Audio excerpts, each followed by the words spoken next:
Pakistani fan बिलाखिर हमें मिल गए। इस मैच को देखने के लिए यहाँ पे आए थे। इनसे बात करते हैं कि ये खुशी खुशी वापस जा रहे हैं या मायूस जा रहे हैं।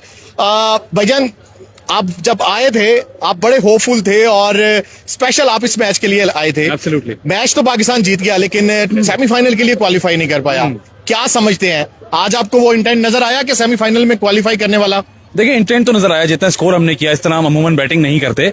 ओपनर से जिस तरह बैटिंग की, फाइट की, मैं कहूंगा कि मैं मायूस बिल्कुल भी नहीं हूँ, because we were looking forward for a good match. Match बहुत अच्छा हुआ, बट वही वाली बात है कि आज सीखते हैं चीजों से। हमें ये मैच कम से कम 40 रन से जीतना चाहिए था, रिगार्डलेस कि हम क्वालिफाई नहीं कर सके। बट ये जब 5 रन से हम जीते हैं, जो एंड में हमारे साथ हुआ है, इससे ना आपकी टीम गिरती है। पहले हमारी टीम गिर रही थी, हमने और उसको गिरा दिया है। तो मुझे लगता है ये चीजों पे थोड़ा काम करना चाहिए। क्यों 19 ओवर शादाब से करवाया गया, I have no clue. Naseem का ओवर क्यों नहीं हुआ?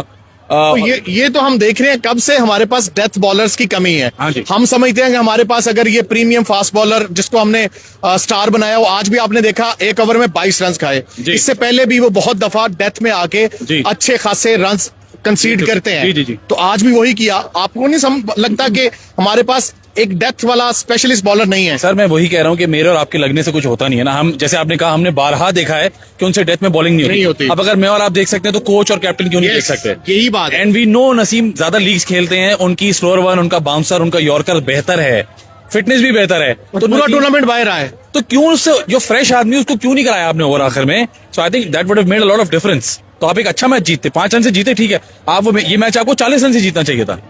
और जब शुरू में बैटिंग कर रहे थे साहबजादा फरहान और फखर जमान, आपको बैटिंग उनकी कैसी लगी? और लग रहा था तब के पाकिस्तान जो है वो शायद, हम खुद जब प्रेस बॉक्स में बैठे थे, लग रहा जितनी 240 250 पे जा रहे हैं। जितनी तारीफ की जाए कम है, फखर की भी और फरहान की भी। उन्होंने पूरा इंटेंट शो किया एंड इट लुक लाइक कि वो 250 रन करने चले गए एंड इट लुक लाइक कि 250 बन जाएंगे। We lost the plot after losing them, क्योंकि हमने किया है कि हमने ऑलराउंडर्स की एक टीम बुलाई हुई है पूरी, उनको हम भेजे चले गए। उस्मान जिसने 44 की इंडिया के खिलाफ, उसको हमने कहा खबरदार तुम रन कर दोगे, रुक जाओ, आगे नहीं भेजेंगे तुम्हें। तो उस्मान को रोक दिया हमने। फिर हम नाफे के साथ मजाक कर रहे हैं, पता नहीं क्यों, तीसरे नंबर हम जाके कहते बल्ला चलाना शुरू। जाओ भाई, एक यंग लड़का है, उसके माइंडसेट के साथ आप ये क्यों कर रहे हैं? वो 2 मैचों में इस तरह आउट हुआ है कि उसको बस बोला जाओ और मारो। ऐसे नहीं होता। यहाँ पे आपको एक्सपीरियंस प्लेयर चाहिए होता है, दिमाग चलाने वाला चाहिए होता है। बस you can not just send anybody in and ask him to hit every ball. Faizan भाई, बाबर आजम को आज बिठाया गया, फखर जमान ने अपने आप को प्रूफ किया, साइम अयूब बैठे, फखर जमान ने प्रूफ किया। आपको लगता है बाबर को बाहर बिठाना इस सिचुएशन में बेहतर था? देखिए, जो सिचुएशन थी उसमें मुझे लगता है कि एक ऑब्वियसली यूनानिमस डिसीजन होगा, क्योंकि बाबर इस वक्त स्ट्रगल कर रहे हैं, उनसे उस तरह की हिटें नहीं लग रही जिस तरह की लगनी चाहिए। मुझे साइम भी अगर बाहर बैठे ठीक है, but I think Saim would have been very helpful in this situation कि जहां उसको प्लेटफॉर्म, उसका नंबर चेंज कर देते। हमारी टीम हमारे साथ प्रॉब्लम यही है ना कि हम या तो पूरा खिलाते हैं, खिला के उसकी बस करा देते हैं, या हम कहते हैं बेटा बाहर जाओ। उसको 73 मैच खिलाए थे, 77 मैच खिलाए, भाई एक और खिला देते।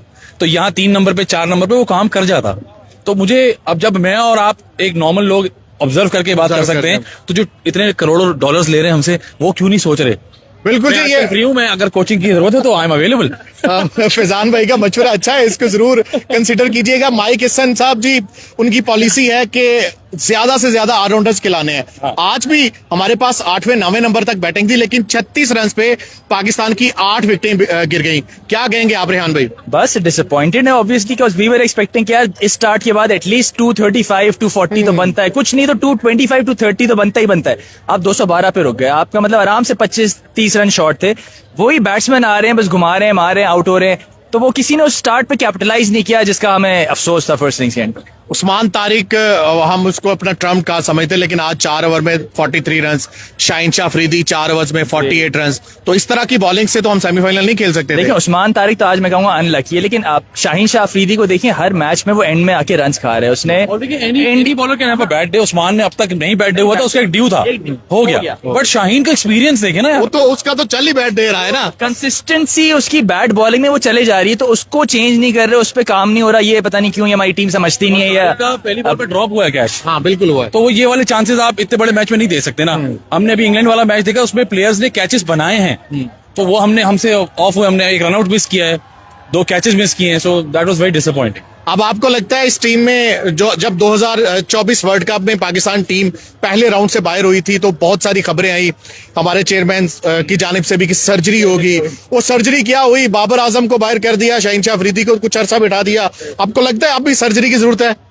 यार देखें, सर्जरी का कोई फायदा होना नहीं है। मैं बताऊं आपको, अगर सर्जरी कर भी दी जाए ना, लड़के यही खेल रहे हैं, सर्किट के लड़के यही हैं, तो घूम फिर के यही आ जाएंगे मुझे लगता है। अब आप मुझे बताएं, सब टैलेंट कम है पाकिस्तान में, टैलेंट तो बहुत टैलेंट बहुत है। अब मुझे बताएं, अब इनको बाहर करेंगे, अब आप रिजवान को ले आएंगे, यार उसको बहुत अरसे से नहीं खिलाया, रिजवान भाई आप फ्री हैं, आ जाए, हमने आपकी जगह बना दी। तो यही हम गोल गोल घूमते रहते हैं ना भाई। मेरिट पे खिलाना शुरू करें प्लेयर्स को जो डिजर्व करते हैं। देखिए साहिबजादा फरहान मुझे अभी भी लगता है वो अपने लेटर स्टेज में खेल रहा है, उसके जो प्राइम है हम जाया कर चुके हैं ऑलरेडी।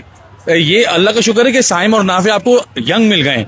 फखर का भी आई थिंक अबाउट टाइम के बस जाने लगे। सो यू नो हम ये करते हैं कि हम प्राइम प्लेयर्स को जिस काम के लिए लेकर आते हैं उनसे सबसे पहले वो चेंज कराते हैं। आपको भी लगता है सर्जरी की जरूरत है या यही टीम यही कैप्टन सही है? आपने जो बात कही, लास्ट टाइम भी सर्जरी हुई थी, वर्ल्ड कप आया, वही प्लेयर्स वापस आ गए सारे, Yes. टीम वही बन गई। आपने यंगस्टर्स को सर्जरी, एक मेजर टूर्नामेंट के बाद सर्जरी की और अगले मेजर टूर्नामेंट में वही प्लेयर्स वापस आ गए, तो सर्जरी का फायदा नहीं है। तो ऐसी सर्जरी अगर फिर से होगी तो फिर I don't see the point. बिल्कुल सही कह रहे हैं, बहुत शुक्रिया फैजान भाई और रेहान भाई। पाकिस्तान टीम अगर इसी तरह प्लानिंग के साथ, इसी स्ट्रेटेजी के साथ बड़े टूर्नामेंट्स में जाती रही तो फिर इसी तरह के रिजल्ट मिलेंगे। दुनिया भर की जो बड़ी टीमें हैं वो एक एक साल पहले, दो साल पहले प्लानिंग करते हैं, अपनी प्लेइंग 11 डिसाइड करते हैं, अपने बैटिंग ऑर्डर डिसाइड करते हैं, अपना बॉलिंग ऑर्डर डिसाइड करते हैं और पूरा काम करते हैं उस इवेंट को लेकर। लेकिन पाकिस्तान टीम क्या करती है, पाकिस्तान टीम मैनेजमेंट क्या करती है, इवेंट सर पे होता है और हम तब्दीलियां कर रहे होते हैं, हमारी टीम फाइनल नहीं हो रही होती, हमें ये नहीं पता होता ओपन कौन करेगा, हम 4-4, 5-5 ओपनर उठा के बड़े इवेंट में चले जाते हैं। तो इस तरह के फिर रिजल्ट इसी तरह मिलेंगे जब आप बेहतर प्लानिंग, बेहतर स्ट्रेटेजी के साथ बड़े टूर्नामेंट्स में नहीं जाएंगे।